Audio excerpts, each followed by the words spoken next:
नमस्कार दोस्तों, मैं आपका दोस्त रजनीकांत ओझा। महाभारत युद्ध 18 दिनों तक चला था।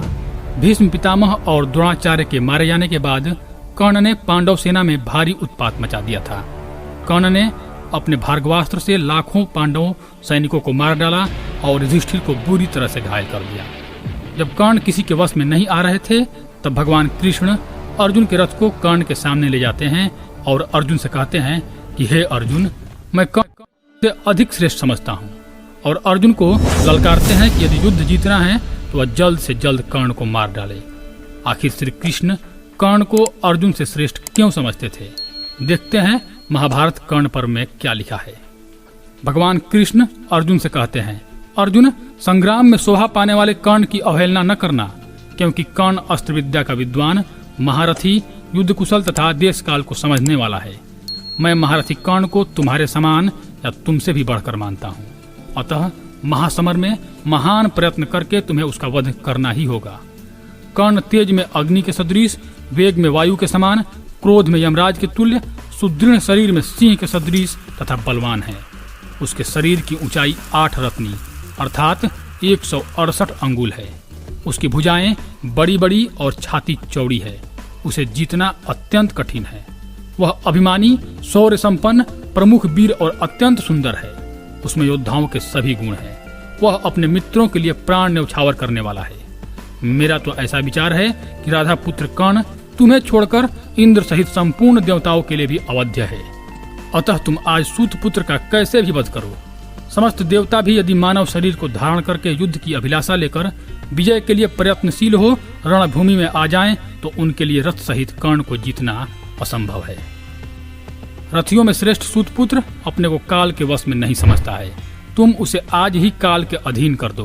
पार्थ, मैं तुम्हारे उस बल पराक्रम को अच्छी तरह जानता हूँ, जिसका निवारण करना देवताओं और असुरों के लिए भी कठिन है। दुरात्मा सूतपुत्र कर्ण घमंड में आकर सदा पांडवों का अपमान करता है। हे धनंजय, जिसके साथ होने से पापी दुर्योधन अपने को वीर मानता है, वह सूतपुत्र कर्ण ही सारे पापों की जड़ है। श्री कृष्ण पुनः कहते हैं, अर्जुन, कर्ण पुरुषों में सिंह के समान है। तलवार ही उसकी जीवा है, धनुष ही उसका फैला हुआ मुख है, बाण उसकी दाढ़ी है। वह अत्यंत वेगशाली और अभिमानी है।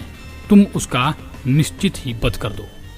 जैसे सिंह मतवाले हाथी को मार डालता है, उसी प्रकार तुम भी अपने बल और पराक्रम से रणभूमि में सूरवीर कर्ण को मार डालो। जब भीष्म और द्रोणाचार्य युद्ध में मार डाले गए, तभी से मानो दुर्योधन की इस भयंकर सेना के सारे वीर मारे गए। इसका सर्वस्व नष्ट हो गया। इसके प्रधान योद्धा नष्ट हो गए। घोड़े, रथ और हाथी भी मार डाले गए। अब यह कौरव सेना सूर्य, चंद्रमा और नक्षत्रों से रहित आकाश के समान श्रीहीन जान पड़ती है। कृष्ण अर्जुन से कहते हैं, इन कौरव सैनिकों में अश्वत्थामा, कृतवर्मा, कर्ण, शल्य और कृपाचार्य, ये 5 प्रमुख महारथी मरने से बच गए हैं। आज इन 5 महारथियों को मारकर तुम शत्रुहीन हो द्वीपों और नगरों सहित यह सारी पृथ्वी राजा युधिष्ठिर को दे दो।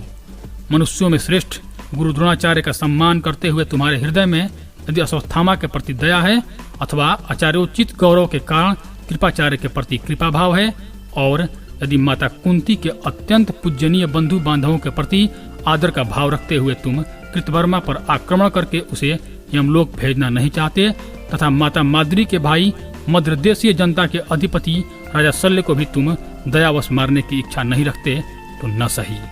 किंतु पांडवों के प्रति सदा पाप बुद्धि रखने वाले इस अत्यंत नीच कर्ण को आज अपने पैने बाणों से मार ही डालो, क्योंकि कर्ण जब तक जीवित है तब तक धर्म का विजय अनिश्चित है। अतः इसमें कोई दोष नहीं है। निष्पाप अर्जुन, रात्रि के समय पुत्र सहित तुम्हारी माता कुंती को जला देने और तुम सब लोगों के साथ जुआ खेलने के कार्य में जो दुर्योधन की प्रवृत्ति हुई थी, उन सब षड्यंत्रों का मूल कारण यह दुष्टात्मा कर्ण ही था। दुर्योधन को सदा से ही यह विश्वास बना हुआ है कि कर्ण मेरी रक्षा कर लेगा, इसीलिए वह आवेश में आकर मुझे भी कैद करने की तैयारी करने लगा था। इसलिए हे अर्जुन, धृतराष्ट्र पुत्र राजा दुर्योधन का यह दृढ़ विचार है कि कर्ण रणभूमि में कुंती के सभी पुत्रों को निस्संदेह जीत लेगा। इसलिए तुम तुरंत ही कर्ण को मार डालो। धन्यवाद दोस्तों, यह था कर्ण वध का 64वां अध्याय। आगे का वृत्तांत अगले वीडियो में। तब तक के लिए आप मेरे चैनल को सब्सक्राइब कर दें। धन्यवाद।